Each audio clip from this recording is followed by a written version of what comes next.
So how exactly do you teach a teenager about the sunk cost fallacy without completely putting them to sleep? It's a great question, isn't it? Because let's be honest, as an educator, you already know the everyday anxiety of trying to teach complex cognitive science and behavioral psychology to high schoolers. You can practically hear the eyes glazing over the second you say the words cognitive bias. But what if we flip the script? What if they could actually live it first? Welcome to this explainer. Today, we're doing a deep dive into the architecture beneath a groundbreaking 12-day high school curriculum called The Team. It's this incredible experiential simulation where students actually feel the professional and psychological pulls way before they ever learn the academic terms for them.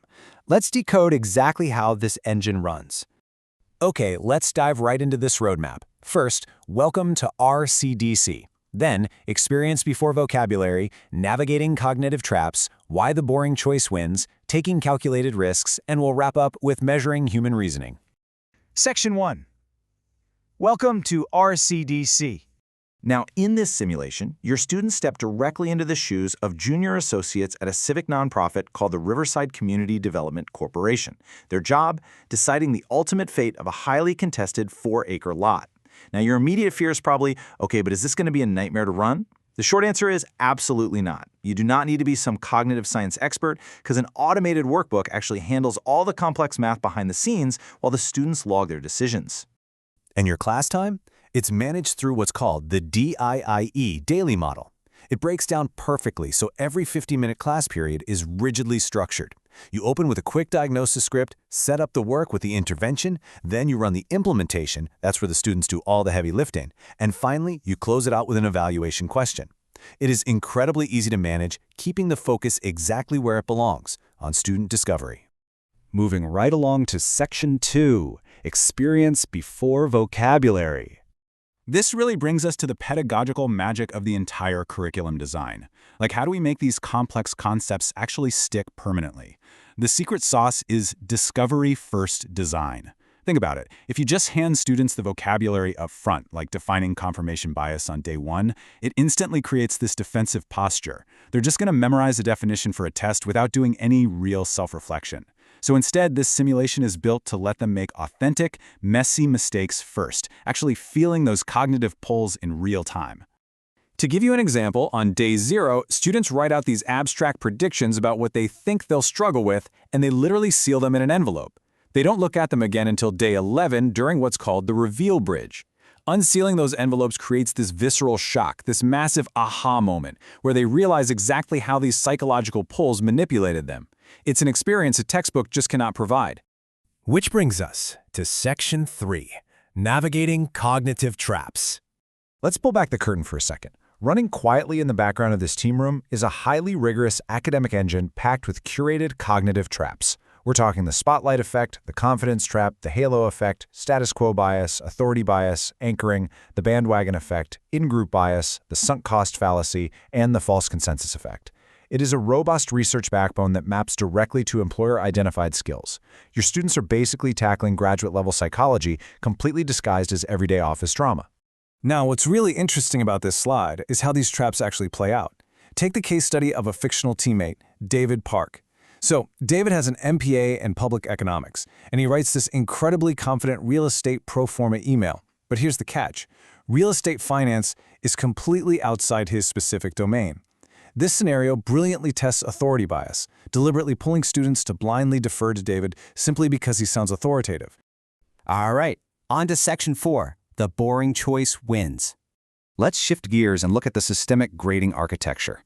You know how students almost always assume that leadership means making these loud, dramatic, take-charge decisions? Well, this curriculum flips that on its head with the boring choice wins philosophy. It's a design where a methodical, evidence-disciplined collaborator will mathematically outperform those dramatic lone wolf moves every single time. The simulation continuously contrasts reckless guesses with methodical reasoning, fundamentally punishing the grandstanders and rewarding pure patience. And here's how it tracks that behind the scenes. The dashboard automatically updates 4 invisible counters as they work. You've got read accuracy, which tracks if students are revising their impressions based on their teammates' actual actions. Then there's decision quality, checking if they're building calls on multi-day signals. Team trust evaluates how they weigh their teammates' input. And independent judgment measures if they can hold a defensible call when they're facing immense groupthink pressure. It's this continuous, completely invisible evaluation of human reasoning. Which leads perfectly into Section 5, taking calculated risks. So if the boring choice wins, how do students actually show brilliance? Let's get into the advanced mechanics. As the 12-day timeline builds up, days 6 and 8 act as these massive inflection points for the calculated risk architecture. Day 1 is just about basic info discernment, sure, but the pressure really ramps up later. Students are forced to make crucial calls right as consensus is forming, and totally new, disruptive data drops right before a deadline. On those specific inflection days, students are faced with a choice. They can take the methodical path, which is adequate, it's safe, or they're heavily tempted by the reckless path, a bold descent that totally fails because it lacks evidence. The whole point is to show them that true professionals in the real world don't just guess wildly under pressure. They take a calculated risk. And there's actually a secret formula to this. To unlock the absolute highest score and take a true calculated risk, a student can't just disagree for the sake of disagreeing. They have to name a specific multi-day signal, and they must write out a falsification statement, basically proving they know exactly what specific piece of evidence would make their own assumption wrong. So the crucial point is right here in this quote from the teacher guide. Reward the falsification, not the boldness.